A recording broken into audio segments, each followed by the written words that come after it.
Okay, so now we are recording, and welcome again to our second online accessibility workshop. This is so exciting. Today we're going to be talking about adding styles to your Word documents. And so I've asked the participants in the workshop today to open up Microsoft Word. Not required, but you might just want to do that so you can follow along as we're doing these activities. And again, I'll do my best to verbalize any questions that are asked by our live studio audience. Okay, so I've given each of you a handout as well, and I will be posting that to the website, which is sort of a supplement to what we're going to be talking about, because we're going to first begin by talking about styles in general and what they are and why we should use them. And then we're going to move over to the handout contents, which is about creating custom headings or custom styles so that you don't have to keep, or it'll speed up your process of using styles to whatever specifications you like.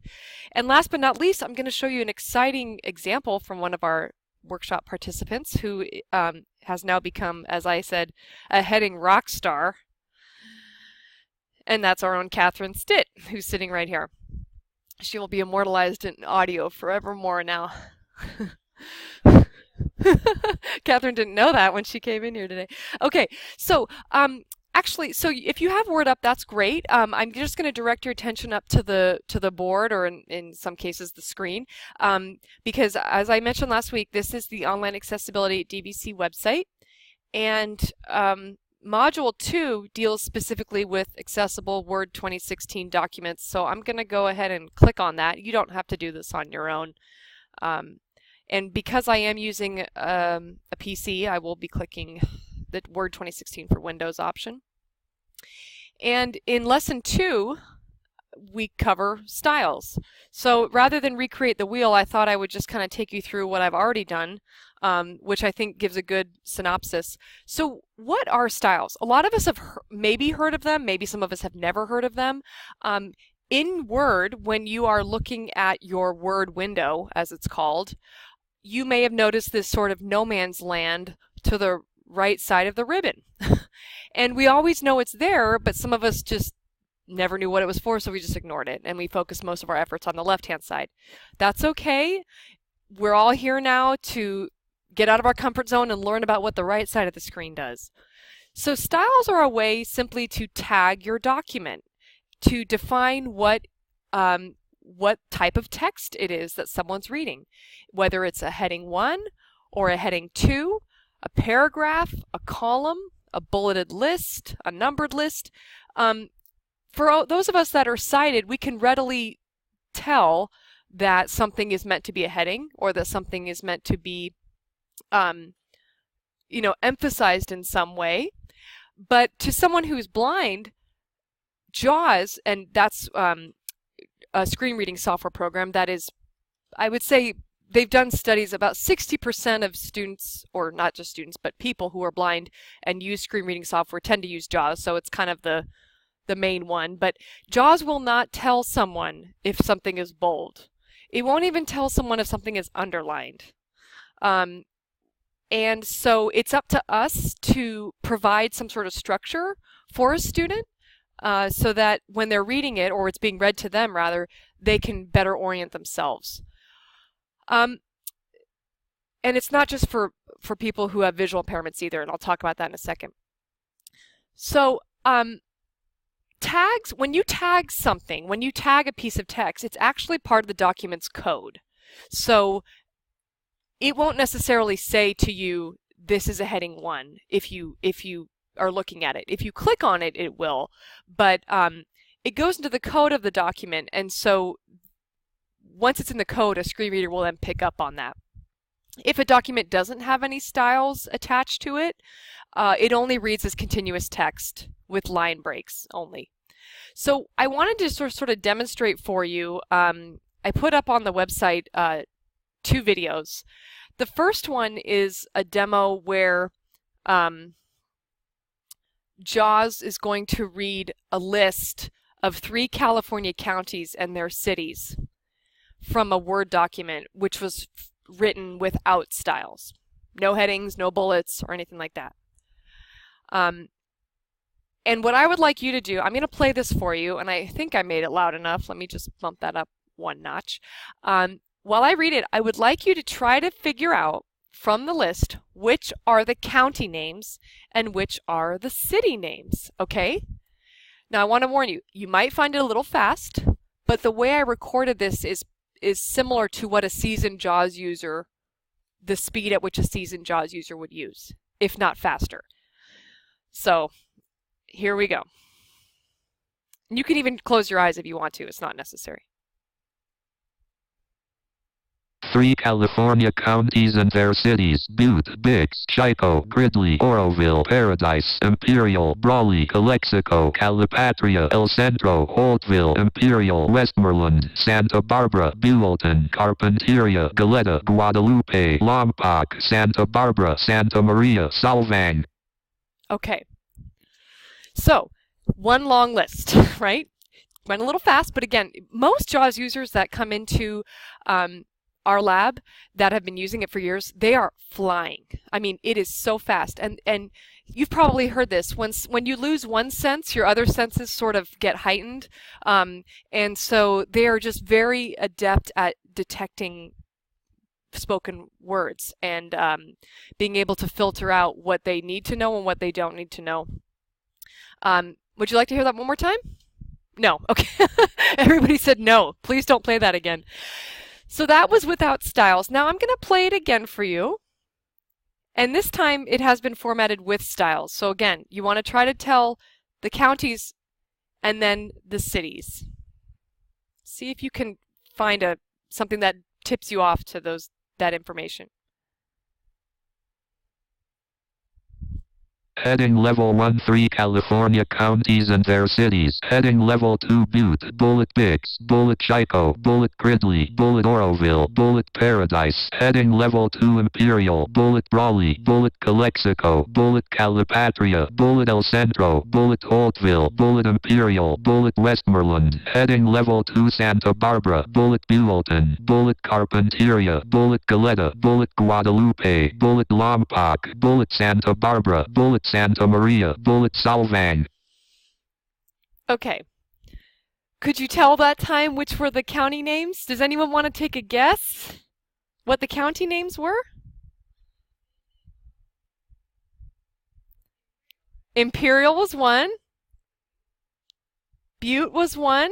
I put it at the bottom here. Imperial, Butte, and where did I put the answer at the bottom? Santa Barbara.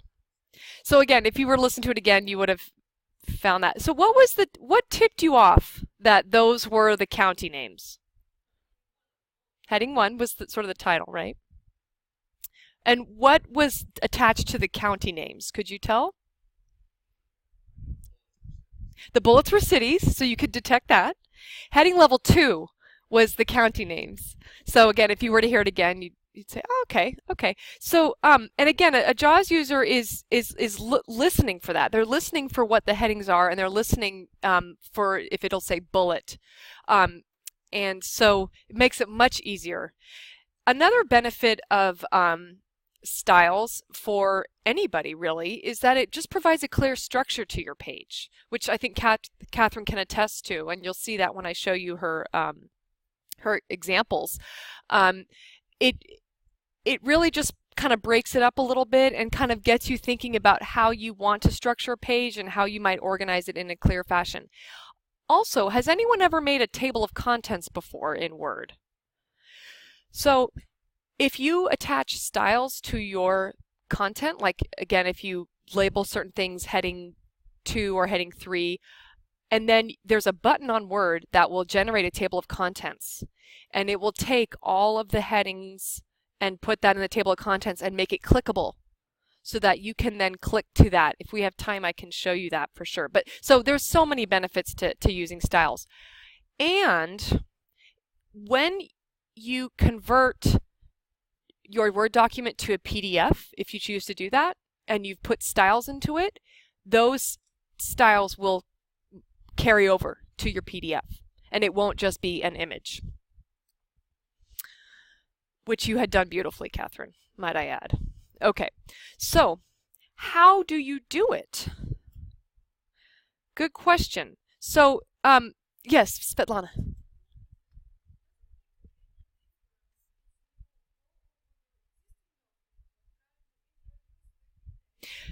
hmm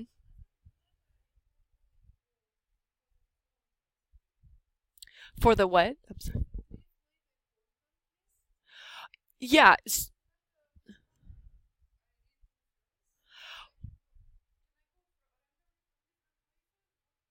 Okay. Good question. So the question for our listeners is when you go, and I hope I'm wording this right, when you go to a document that you already have, is there any specific order you need to go in, or can you kind of bounce around the document and add things here and there? You can add it. I mean, you can add something to the end and then go back to the beginning. You just want to make sure you have an order in terms of, like, think of it like an outline. So if you have, like a heading, you would, like the title would be heading level 1. And you typically only use heading level 1 one time for the title. Any subheadings under that, you may have 7 subheadings sprinkled throughout your document. You would make all the subheadings heading level 2. And then if you have headings underneath each subheading, those would be 3. You typically don't want to go beyond 4 because then it just gets a little crazy. Word allows you to go up to 7, but I would caution you against kind of getting heading crazy. Does that answer your question?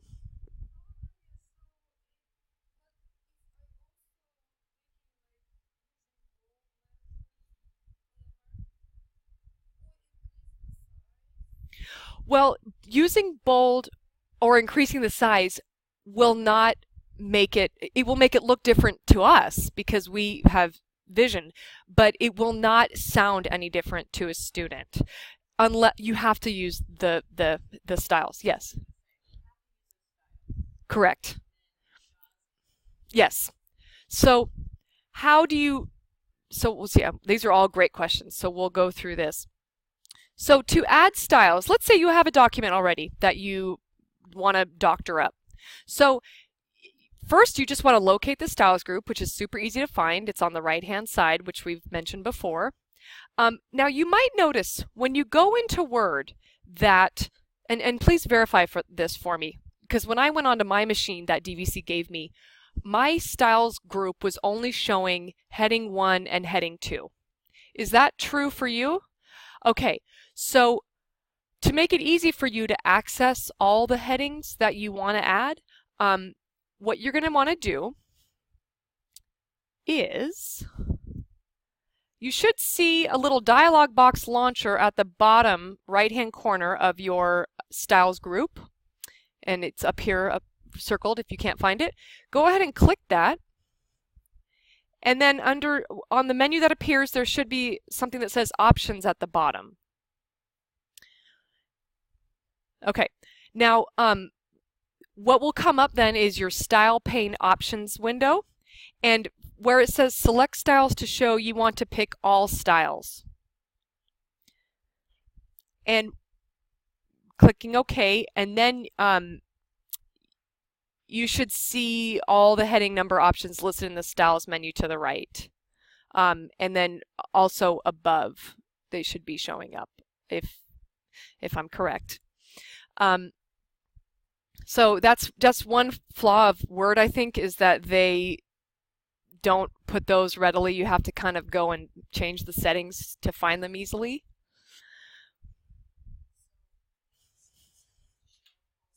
Yes. Yeah. Yeah, and then okay. Okay. Now, in your document, if you want to attach styles to something, like for instance a title, all you would have to do is select the text with your mouse and then click on the style you want to apply to it. Now sometimes you might notice, in fact, let me do this. Let me go into Word. I don't know why I haven't done that yet.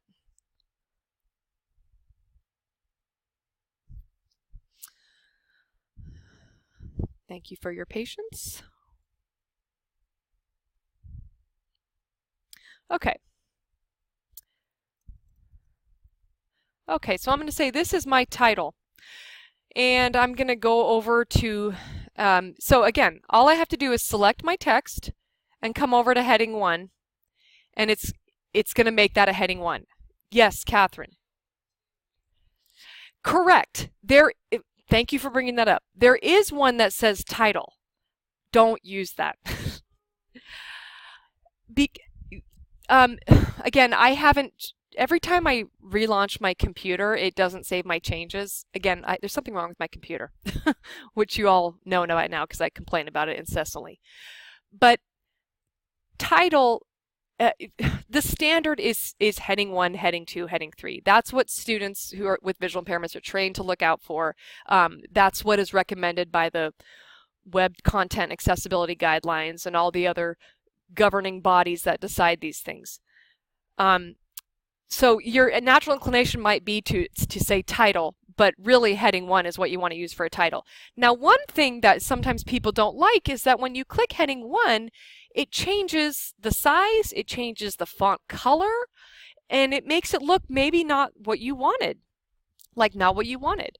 Well, you can do whatever you want to this now. You can make it bold, you can make it 24 point, you can make it purple if you want.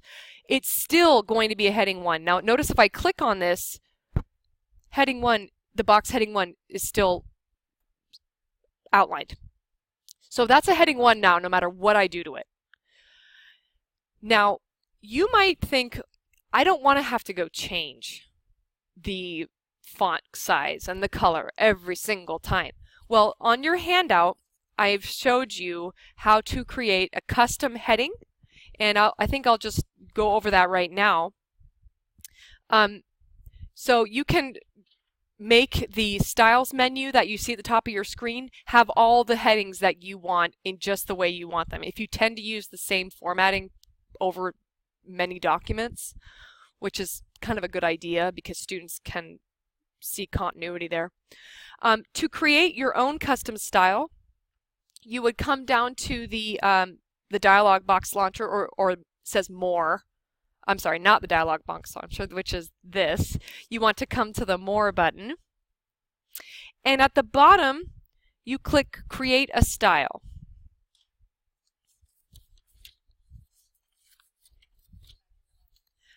Okay, let me do that again. I'm sorry, I'm going a little fast. So over in your Styles menu, you go to More.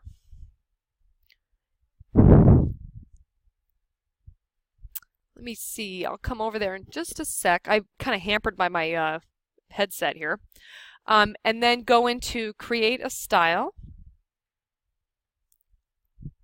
And then, okay, and then you can click Modify. And here you can name it. So I'm going to say heading 1 -CM. My initials. You can't just say heading 1 because there already is a heading 1. So you have to give it some snappy new name, like super awesome heading 1. I don't know. And then you can give your specifications. Let's say I always want it to be Arial, and I always want my heading 1s to be 20 point. And then and if you model it, let's see, this is the color. I always want it to be black. And then if I say OK, notice now in my Styles menu, my heading 1 -CM is first. So that will be there forever, unless I change it again. So you can do that for all of your headings, like heading 1 through heading 4. And then Normal is what we consider just regular paragraph text. So I want to emphasize to you, not every single line in your document has to have a style attached to it. Only the headings. If you use the bullets feature in Word, like over here, we're all pretty familiar with that, bullets or numbered list, that's kind of its own style. It will say bullet Calexico, bullet bulletin, or whatever. And it will also say numbers in the numbered list. But if it's just regular text, like paragraph text that isn't a heading, it's just under a heading, you can just use normal. Also, we call that paragraph text. Okay, I'm going to go back to the website here. Question. Look what happened. Yes.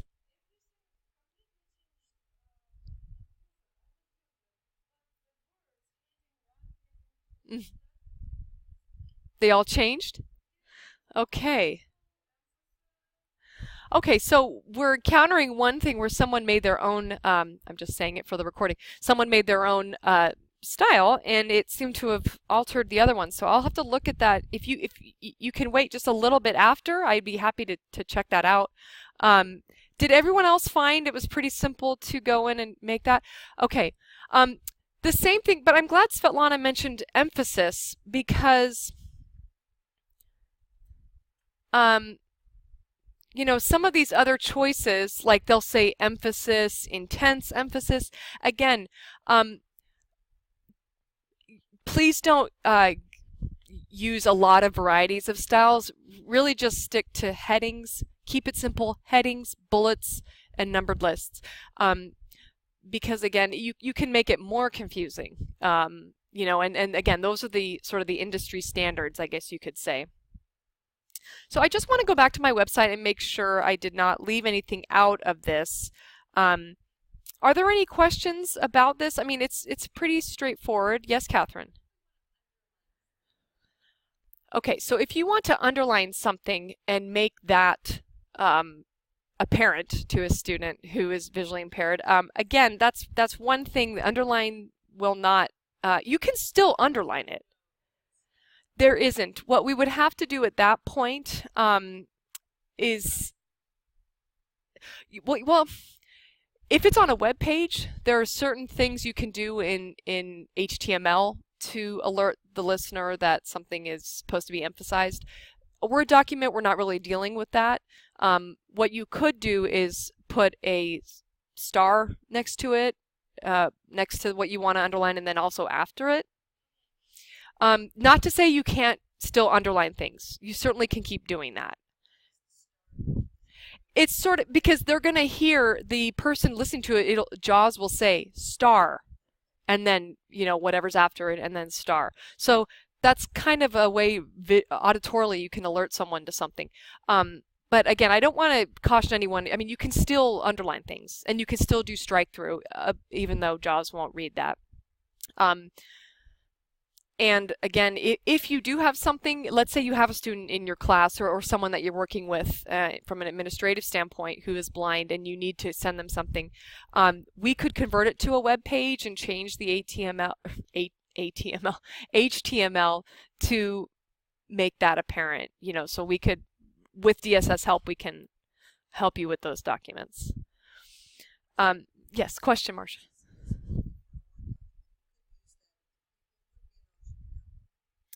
That's a great question. So the question is, what about Outlook? Is styles an option in Outlook? You know, let me see if I can bring up my Outlook. That's a great question. I don't know right away. Let me see here. I think I'm going to have to go on to the DVC email. But another thing too, Marcia, that we talked about last week was using styles in Canvas. So you can use styles in Canvas as well. But that's a great question about Outlook. Let's see. Go into my email. I hope I don't have any student names on here. Ah, my browser is set to block cookie. Okay. One moment. And I'm going to go directly into generating a new message.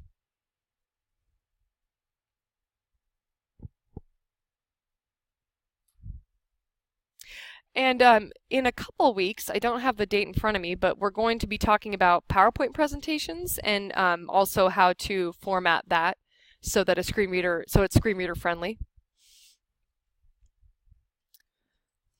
Okay, and after this, I will show you Catherine's lovely. You know, I was wondering about that because, sorry, let me just go in here. Absolutely, yes. So bear with me one moment. I'm trying to make it so I don't think I have any, I don't have any sensitive information on this screen right now, so that's a good thing. But I'm trying to expand this so we see the full range of options. So yeah, Catherine, actually, you mentioned that. I was wondering because I ran it through JAWS and it wasn't reading the title. And I'm thinking, why is it not reading the title? I know, of course you would, right? Because that's what a normal person would think. Ah, okay. Again, remember how I was having these problems last week? I just love my computer. Yes, Marcia.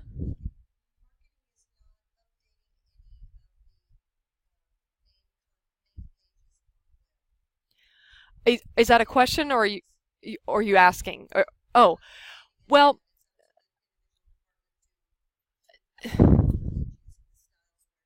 so the question is marketing going through and attaching styles to the web pages? My understanding is yes.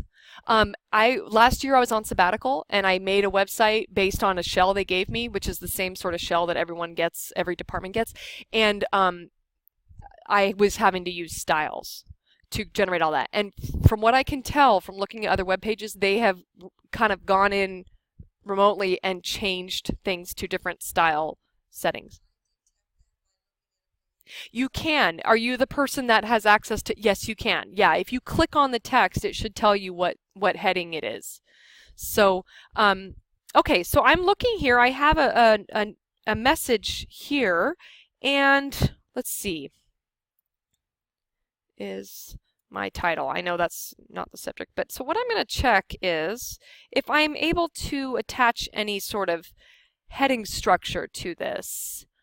Okay, so far I am not seeing one. Let's see. Strike through. Ah, this might be it. Oh no, that's left to right. Right to left. Table. And if I'm missing it, someone please tell me. More actions. Let's see. No? Yeah, I'm going to have to do a little more research into the whole Outlook situation with styles. From what I can see here, it doesn't appear as though you can. Um, so, that's interesting. You could do bullets, yeah, yeah. And again, maybe in an email it is not as crucial, you know, because usually we're only using paragraph text in an email, really. Like, dear Jim, here's my message. Sincerely, Carrie. You know. So, but it's a good point. Okay, so what I would like to show you now is our esteemed colleague. She sent me this. She was so thrilled with styles. This is the before, and she's been sweet to let me show you this. About exam 2, she teaches math, and this was the before way it looked. And then she decided to employ styles right after last week's workshop, and this is now what we have.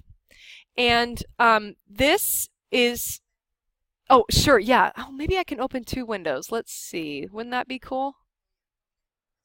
Yeah, so I'm gonna put one on this side. Ah, it's really small, but you get the idea. So we now have a heading 1, and then let me expand this a little bit, and then we have a bulleted list. We have heading 2, lettered list, and then a table. And so, and when you save it, well, we're going to be talking about PDF accessibility in a couple of weeks. When you save it as a PDF, and you've attached the headings, again, it will transfer over. And then once you're in this, once it's in PDF mode, there are some extra steps you can take to ensure the reading order is what you want it to be. So we'll be talking about that. Yes, I believe topics was also a heading 2. Yes. And then the last sentence at the bottom. Yeah.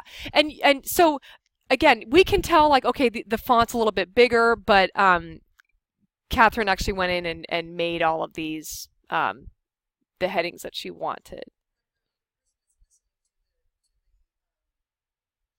Yes.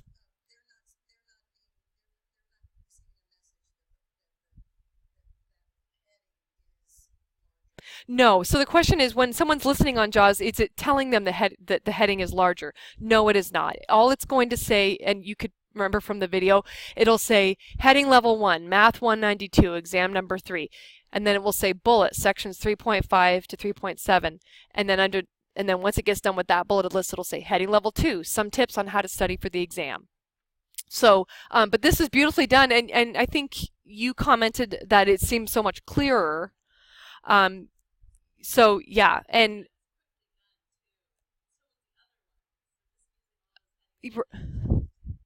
yeah, and so she said it was very quick to do.